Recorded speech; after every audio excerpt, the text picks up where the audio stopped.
You're at a party. You don't know anyone. Someone hands you a drink and asks, "So what do you do?" And somehow, within 90 seconds, you've told them about your divorce. You didn't plan to. You didn't want to.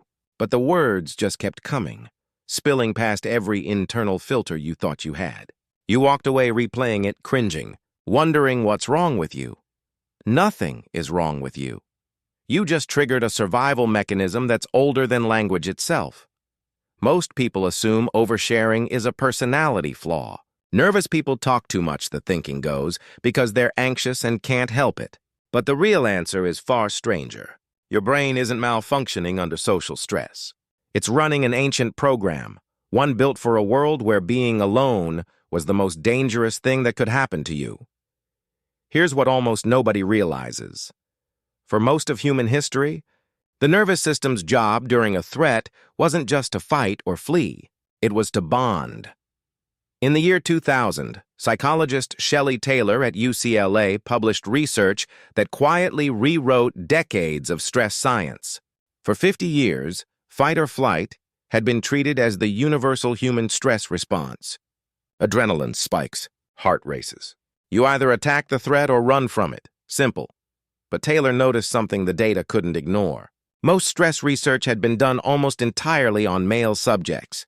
And when researchers finally looked closely at how people, especially under chronic or social stress, actually behaved, a second pattern emerged. One that fight or flight couldn't explain. People reached out. They sought closeness. They talked, connected, disclosed. Taylor called it tend and befriend. Why would stress make you want to bond instead of bolt?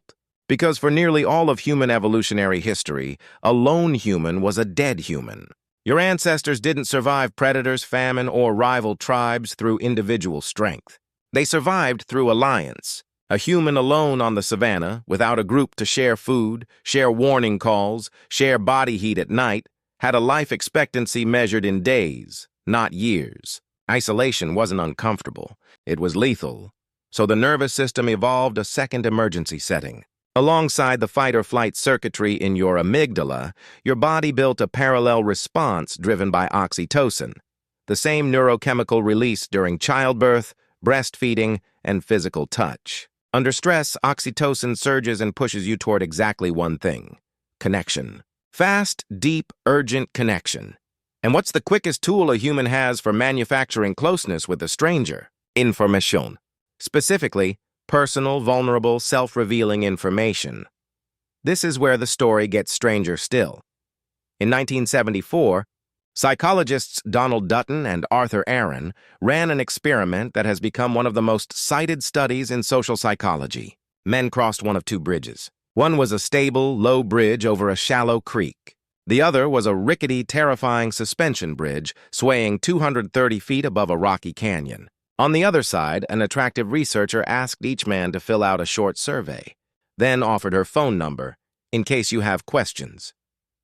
The men who crossed the terrifying bridge were dramatically more likely to call her afterward. Their bodies were in a state of heightened arousal, racing hearts, shallow breath, adrenaline flooding their system, and their brains misattributed that arousal to attraction rather than fear. But there's a second, quieter finding buried in that same research. Those men also disclosed more. They opened up faster, revealed more personal details, engaged more intimately with a total stranger simply because their nervous system was already activated. Arousal of any kind primes disclosure. Fear, excitement, nervousness. To your body, they're nearly indistinguishable, and all of them flip the same ancient switch. Bond now, ask questions later. Aaron went on to build an entire body of research around this. His famous closeness-generating procedure, now widely known as the 36 questions that lead to love, works by manufacturing exactly this state artificially. Escalating vulnerable self-disclosure between two strangers under mild interpersonal tension produces measurable closeness in under an hour. It's the same mechanism as the bridge. It's the same mechanism as your oversharing at that party. Your nervous system doesn't distinguish this is a date, this is a job interview, or this is a terrifying rope bridge. It only registers. Heart rate up, unfamiliar situation, unknown person nearby. And the ancient instruction kicks in automatically. talk, reveal, bond, because bonded people protect each other, and protected people survive. Neuroendocrinologist Robert Sapolsky has spent decades studying this same pattern in wild baboons in Kenya, animals whose social structures mirror early hominid life more closely than almost any other primate. Sapolsky found that baboons under chronic social stress, low-ranking males with no stable alliances, showed dramatically worse health outcomes than baboons with strong grooming networks and social bonds, regardless of actual physical danger. The stress of isolation itself was doing the damage. Meanwhile, the baboons who invested time in social bonding, in the primate equivalent of conversation, touch, mutual grooming, buffered themselves against that same stress almost entirely. Your oversharing is grooming. It's just verbal instead of physical. Think about what self-disclosure actually does. When you tell someone something private, you're handing them a small piece of social leverage over you. You're saying implicitly, I trust you with this. And trust, extended and reciprocated, is the fastest bonding mechanism your species ever developed. It's faster than time. It's faster than shared experience. A single vulnerable sentence can do in 90 seconds what months of small talk might never accomplish. So when your body is nervous, unfamiliar room, unfamiliar people, unclear social standing, it doesn't experience that as mildly awkward. At a biochemical level, it experiences it as something closer to what your ancestors felt approaching an unfamiliar tribe on unfamiliar land. And the fastest way out of that danger was never silence. Silence kept you a stranger. Strangers got left behind, or worse. Talking, disclosing, revealing something real, that was the shortcut to becoming known. And known meant safe. This is also why oversharing tends to spike specifically with strangers you'll likely never see again. Therapists, seatmates on a long flight, a stylist cutting your hair. Psychologists call this the stranger on a train effect. Without the risk of long-term social consequences, your ancient bonding instinct fires at full strength, unfiltered by the usual social caution reserved for people who might remember what you said next week.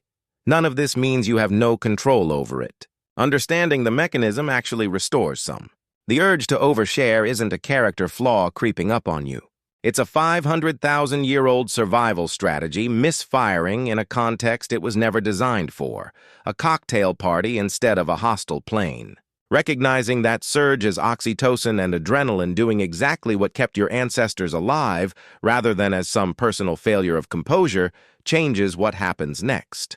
You can feel the pull toward disclosure and choose consciously how much of it to follow, because the goal was never secrecy.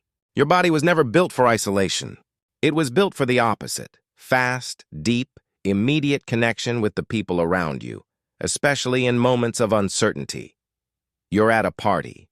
You don't know anyone. Someone hands you a drink and asks, "So what do you do?" And your ancestors, standing beside a fire 200,000 years ago, meeting a new face in the dark, would recognize exactly what you're about to do next.